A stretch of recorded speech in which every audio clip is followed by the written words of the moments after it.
আসসালামু আলাইকুম। আজকে আমি আপনাদের সাথে শেয়ার করতে এসেছি হার্ট শেপ মিনি পিৎজা। আর এই পিৎজাটা দেখতে যেমনই সুন্দর হয়েছে, এটার টেস্ট কিন্তু তেমনই দারুণ। আর আপনারা এই পিৎজাটা খুব কম সময়ে বানিয়ে নিতে পারবেন। মাত্র 10 মিনিটে এই পিৎজাটা আপনারা তৈরি করে নিতে পারবেন। বাচ্চাদের টিফিনে বা বিকেলের নাস্তায় বা হুট করে কোনো মেহমান চলে আসলো, তখনই কিন্তু আপনি 10 মিনিটেই এই পিৎজাটা রেডি করে দিতে পারবেন। আর মেহমানদের সামনে যদি এই পিৎজাটা আপনি বানিয়ে দেন, তাহলে তো প্রশংসায় পঞ্চমুখ হয়ে যাবে। আর আপনি কিভাবে বানিয়েছেন এটা বারবার জানতে চাইবে। চলুন তাহলে তৈরি করে নেওয়া যাক মিনি হার্ট শেপ পিৎজা।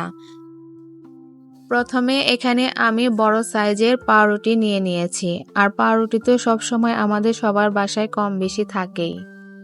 এখন আমি এই পাউরুটির মাঝখান থেকে কোনা করে কেটে নেব।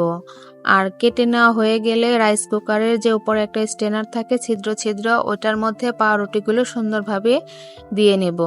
তারপর রাইস কুকারের পাত্রের মধ্যে একটু পানি বসিয়ে যখন পানিটা ফুটে উঠবে, তখন এই উপর স্ট্যান্ডটা দিয়ে আমি ঢাকনা দিয়ে ঢেকে 2 মিনিটের মতো একটু ভাপিয়ে নেব।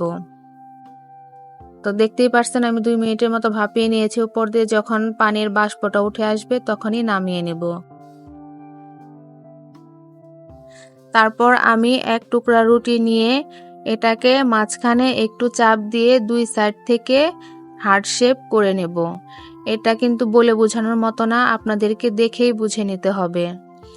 আর এভাবে বানিয়ে কিন্তু একটা টুথপিক দিয়ে আটকে দিতে হবে, না হলে এই হার্ট শেপটা খুলে যেতে পারে। তো দেখুন, এটা তো বলার মতো কিছু না, দেখে দেখে বুঝে নিতে হবে আমি কিভাবে করতেছি। আর অবশ্যই একবার বাসায় ট্রাই করবেন, বা যাদের ছোট ছোট বাচ্চা আছে তাদেরকে কিন্তু এভাবে বানিয়ে নাস্তা করে দিতে পারেন। কারণ ছোট বাচ্চারা কিন্তু একই খাবার বারবার পছন্দ করে না, ওরা নতুন নতুন খাবার খুঁজে খাওয়ার জন্য।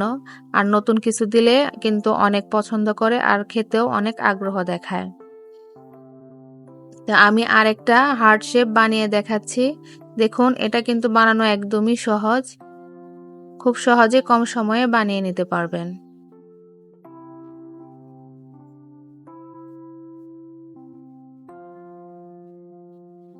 আমার যখন পিৎজা খেতে ইচ্ছে করে বাসায়, তখন আমি এইভাবে ছোট ছোট হার্ট শেপ পিৎজা বানিয়ে খাই। ঝটপট 10 মিনিটেই তৈরি হয়ে যায়, খেতেও ভালো লাগে। তো দেখিয়ে দিলাম আমি কিভাবে বানিয়েছি হার্ট শেপগুলা। এখন একটি পিৎজা ট্রের মধ্যে আমি তেল ব্রাশ করে নেব। আর তেল ব্রাশ করে নেওয়া হয়ে গেলে এটার মধ্যে কিন্তু আমি এই মিনি পিৎজাগুলা বেক করব। এখন আমি হার্ট শেপ ব্রেডের উপরে সস দিয়ে ভালোভাবে চারপাশে মেখে নেব। আর আপনাদের বাসায় যদি পিৎজা সস থেকে থাকে, তাহলে পিৎজা সস দিয়ে নিতে পারেন। এই পর্যায়ে আমি এই ব্রেডগুলোর উপরে কেটে রাখা সসেস আর ছোট ছোট টুকরো করে রাখা টমেটো দিয়ে তারপরে উপরে চিজ দিয়ে ভালোভাবে কোট করে নেব। আপনারা আপনাদের পছন্দ মতো যদি অন্য কিছু অ্যাড করতে চান তাহলে করতে পারেন। যেহেতু হার্ট শেপটা ছোট পিৎজা, এই জন্য আমি আমার পছন্দ মতো দিয়েছি। আপনারা চাইলে ছোট ছোট টুকরো করে ক্যাপসিকাম বা অন্য কিছু যেটা ভালো লাগে দিতে পারেন। তো এখন আমি একটি বড় কড়াইয়ের মধ্যে নিচে একটা স্ট্যান্ড বসিয়ে তারপরে পিৎজা ট্রেটা বসিয়ে দিলাম, তারপর ঢাকনা দিয়ে ঢেকে দিলাম। আর এই পিৎজাটা বেক করতে মাত্র 10 মিনিট সময় লাগে, এর বেশি লাগে না। আমি মিডিয়াম টু লো আছে 10 মিনিট সময় নিয়ে বেক করেছি, এটা কিন্তু হয়ে গিয়েছে। তো এখন আমি নামিয়ে নিব আর আপনাদেরকে দেখিয়ে দিব কতটা সুন্দর হয়েছে। এই পিৎজাটা বানাতে একদমই সময় লাগে না, অবশ্যই বাসায় একবার ট্রাই করবেন। আর আপনাদের বাসায় যদি ছোট বাচ্চা থাকে তাদেরকেও কিন্তু বানিয়ে দিতে পারেন, তারা অনেক বেশি খুশি হবে, এটা দেখেই খুশি হয়ে যাবে, খেয়ে তো আরো বেশি খুশি হবে।